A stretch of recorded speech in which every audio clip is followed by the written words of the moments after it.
அவரவர் வேலை. ஒரு பெரியவர் இருந்தார்.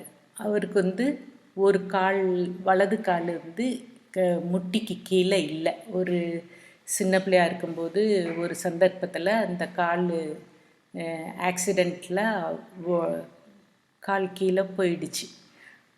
அவர் அந்த ஒரு காலை வச்சுக்கிட்டே அவரால் முடிந்த வரைக்கும் அவர் வேலை செஞ்சிட்டு இருந்தார். இப்போ வயசானதுனால, பெரியவர் ஆயிட்டதுனால அவரால் ரொம்ப வேலை செய்ய முடியல. ஆனால் ஒரு 4 நல்ல இளைஞர்களை திடமாக நல்லா வளர்த்து வச்சுட்டு அவர் எங்கே போகணுன்னாலும் அப்போல்லாம் பல்லக்கு மாதிரி தான். எங்கேயாவது வெளியே போகணும் வரணுன்னாக்கா தூக்கிட்டு போகிறதுக்கு பல்லக்கு மாதிரி இருந்திருக்கு. அதில் அந்த பெரியவர் உட்காந்துட்டு அந்த 4 பேரையும் தூக்கிக்கிட்டு எங்கேயாவது போகணும் வரணும் அப்படின்னாக்கா அவங்கள பயன்படுத்திகிட்டு இருந்தார். ஆனால் அவங்களுக்கு நல்ல சாப்பாடு, நல்ல உதவி, நல்ல துணிமணி எல்லாமே அவர் பார்த்துக்கிட்டாரு. ஏன்னா இவர் முன்னாடி சம்பாரித்து வச்சுருந்த பணத்தில் இவங்க 4 பேரையுமே நல்லா கவனிச்சிட்டு வளர்த்துட்டு வந்துட்டு இருந்தார். அப்போது ஒரு நாள் அவர் நிறைய மாடு வச்சுருந்தார். அதில் ஒரு மாடு ரொம்ப பிரியமாக இருக்கும் இவர்கிட்ட எப்போதுமே. அந்த மாடு மேலே இவரும் ரொம்ப பிரியமாக இருப்பார். ஒரு நாள் என்னன்னு பார்த்தா அந்த மாடு காணா போயிடுச்சு. ஐயோ, அந்த மாடு காணா போயிடுச்சுன்ட்டு இவரால் ரொம்ப இத்தனை மாடு இருந்தாலும் அந்த ஒரு மாடு காணோன்னு அவருக்கு ரொம்ப கஷ்டமாக இருந்துச்சு. அப்போ இந்த 4 பேரும் பகலில் வருவாங்க, காலையில் வருவாங்க, இரவுக்கு அவங்க வீடு போயிடுவாங்க. அது மாதிரி காலையில் வரும்போது அந்த பசங்களை கூப்பிட்டு 4 பேரையும், தம்பி இந்த மாதிரி என்னுடைய மாடு காணா போயிடுச்சு, கொஞ்சம் அதை தேடி தரீங்களா அப்படின்னு அவர் கேட்டார். நீங்கள் அதுக்கான உண்டான நான் கூலியும் உங்களுக்கு கொடுத்துட்றேன் அப்படின்லாம் சொன்னார். அதுக்கு அந்த 4 பசங்களும் அதெல்லாம் முடியாது, எங்களோட வேலை உங்களை பல்லக்கில் தூக்குறது மட்டும்தான், இந்த மாதிரி மாடு தேடுறது அதெல்லாம் நாங்கள் செய்ய மாட்டோம். என்னப்பா இவ்வளோ காலம் உங்களுக்கு நான் எவ்வளவோ பண்ணியிருப்பேன், இது மாதிரி நான் கேட்டேன்னா இன்றைக்கி என்னால் ஓடி போய் அந்த மாடெல்லாம் தேட முடியுமா, கொஞ்சம் எனக்கு கருணை செய்யுங்கப்பா அப்படின்னு அவர் எவ்வளோ கேட்டால் அதெல்லாம் முடியாது, எங்களுக்கு பல்லக்கு தூக்குற ஒரே வேலை தான் அப்படின்னு சொல்லிட்டானுங்க.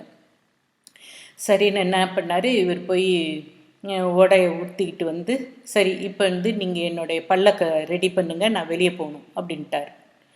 சரின்னு அவங்க 4 பேரும் அவரை தூக்கி அதில் உட்கார வச்சு அந்த பல்லக்கை 4 பேரும் தூக்க ஆரம்பிச்சிட்டாங்க. அவர் இங்கேருந்து மேற்கு பக்கம் போ, அவனுங்க மேற்கு பக்கம், இங்கேருந்து வடக்கு பக்கம் போ, அங்கேருந்து வடக்கு, திருப்பி வீட்டுக்கு வாங்க. வீட்டுக்கு வந்தோடனே அவர் அப்படியே மாடை தேடிக்கிட்டே இருக்கார்.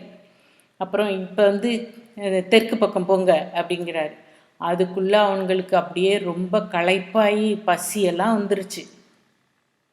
அப்போ ஐயோ, எங்களால் இதுக்கு மேலே ஒரு கால் எங்களால் நடக்கவே முடியாது, தூக்கவும் முடியாது, எங்களுக்கு திராணி இல்லை, ரொம்ப களைப்பாயிடுச்சு அப்படின்னு அவங்க சொல்லிட்டு, எங்களால் முடியாது, உங்கள் வேலை பல்லக்கு தூக்குற வேலை தானே, இப்போ நீங்கள் தானே அதானே சொன்னீங்க, நீங்கள் அதை தான் செய்யணும் அப்படின்னோடனே அப்போ சொன்னார், பார்த்தீங்களா, நீங்கள் பல்லக்கு தூக்குற ஒரு வேலை தான் செய்வேன்னு சொன்னீங்க, ஆனால் நான் கொஞ்சம் உங்கள்கிட்ட கருணையாக கேட்டேன், இந்த செத்த மாடை தேடி கண்டுபிடிக்க முடியுமான்னு, ஆனால் நீங்கள் அதை செய்ய மாட்டேன்ட்டீங்க, இப்படி தூக்கிக்கிட்டு வடக்கும் தெற்கும் மேற்குமா இப்படி அலைஞ்சி உங்களுக்கு எவ்வளோ களைப்பாக இருக்குது அப்படின்னு எனக்கு அதை பார்த்தாலும் கஷ்டமாக தான் இருக்குது, ஆனால் நீங்கள் புரிஞ்சுக்கலை அப்படின்னு சொன்னோன்னே, ஐயோ நாங்கள் உங்களை வீட்டில் விட்டுட்டு நாங்கள் மாடை போய் தேடுறோம் அப்படின்னு சொல்லிட்டு வீட்டில் கொண்டாந்து அவரை பல்லக்குலேருந்து இறக்கி விட்டாங்க. உடனே அவர் இந்த சாப்பிட்டு போங்க, நல்லா களைப்பு தீர, அப்புறம் போய் தேடுங்க அப்படின்னு சொல்லிட்டு சரின்னு சாப்பாடெலாம் அவங்களுக்கு கொடுத்து விட்டுட்டு அப்புறம் இவனுங்க போய் எங்கெங்கேயோ தேடி மாடை கண்டுபிடிச்சி அழைச்சிட்டு வீட்டில் கட்டி போட்டுட்டாங்க. அப்போ தான் அவர் சொன்னார், அவங்கவுங்க வேலையை அவங்கவுங்க செய்யணும் தான், ஆனால் அது ஒருத்தர் ஹெல்ப்புன்னு கேட்கும்போது அது எதுக்கு கேட்குறாங்க, அவங்களால முடியுதா முடியலையா அப்படின்னு கொஞ்சம் யோசித்து பார்த்துட்டு அவங்களுக்கு நம்மளால் முடிஞ்ச அளவு ஹெல்ப் பண்ணுறது ரொம்ப நல்லது அப்படின்றத நீங்கள் புரிஞ்சுக்கணும். அதனால தான் உங்களை மேற்கு தெற்கு அப்படின்னு உங்களை இழுக்க அடிச்சுட்டேன், அதுக்கு நானும் மன்னிப்பு கேட்குறேன். பெரியவனாக இருந்தாலும் செஞ்ச தப்புக்கு மன்னிப்பு கேட்குறதும் நல்லது.